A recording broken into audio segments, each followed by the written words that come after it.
पहिलं मी तुमचं पत्रकार बांधवांचं मीडियावाल्यांचं आभार मानतो। एवढ्या पावसात तुम्ही आज इथे सगळे आलेला आहात।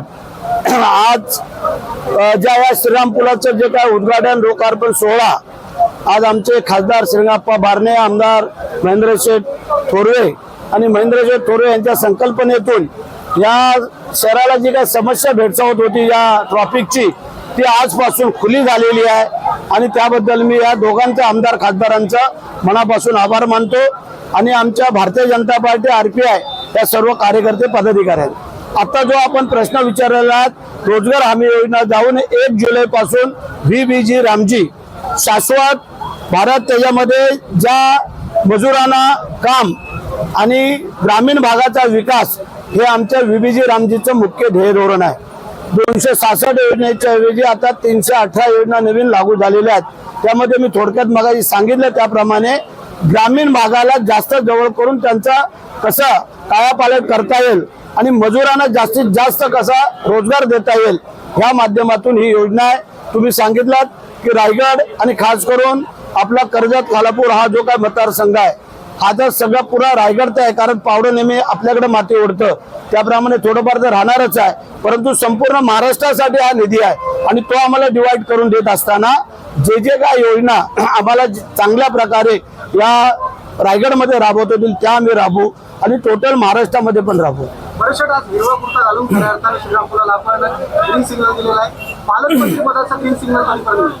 पालकमंत्र्याचा पण ग्रीन सिग्नल आज या कपड्यावरनं तुम्ही समजून जा की लवकरच तो होणार आहे आणि स्वतः मुख्यमंत्री उपमुख्यमंत्री यांनी आमचे अधिवेशन संपल्यानंतर डिक्लेअर झालेलं आहे, फक्त ते तुम्हाला कागदोपत्री डिक्लेअर करतो सांगितले। 15 ऑगस्टला आपल्या हस्ते झेंडावंदन आहे, 100% आता होणं काही बाकी हो। ह्या 15 दिवसाच्या आतच हे पालकमंत्रीपद डिक्लेअर होईल आणि 15 ऑगस्ट पुढच्या महिन्यात आहे, हे लक्षात ठेवा।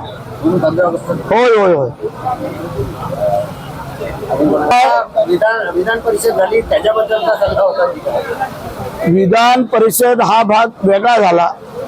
आम्ही विधानसभेचे आमदार आहोत आणि हे लोकसभेचे खासदार आहेत। आप्पांची 3 टर्म झालेली आहे, माझी 4 टर्म आहे आणि आम्ही जर 3-4 टर्म जर राहू शकतो तर आमचा पण जोडीवाला पुढच्या 3 टर्म मध्ये यायला पाहिजे।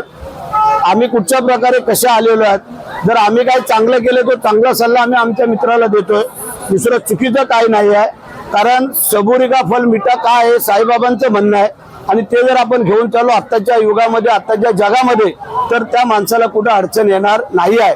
चांगला आहे तेवढं आम्ही देऊ आणि वाईट असेल ते आम्ही नदीत बुडवून टाकू, त्यामुळे काळजी करायचं कारण नाही आहे। आत्ताच्या विधान परिषदेला पण आम्ही आमचा सल्ला दिला आणि म्हणून आज आम्ही कुठे सॉफ्ट पद्धतीने चाललेलो आहे आणि तेच पुढे चाललो तर पुढची येणारी 2029 आम्हाला सोपी राहील। सर आता आपण बोलला की नवीन लोक जॉईन होतात, ते काय आता घडामोडी चालू आहे।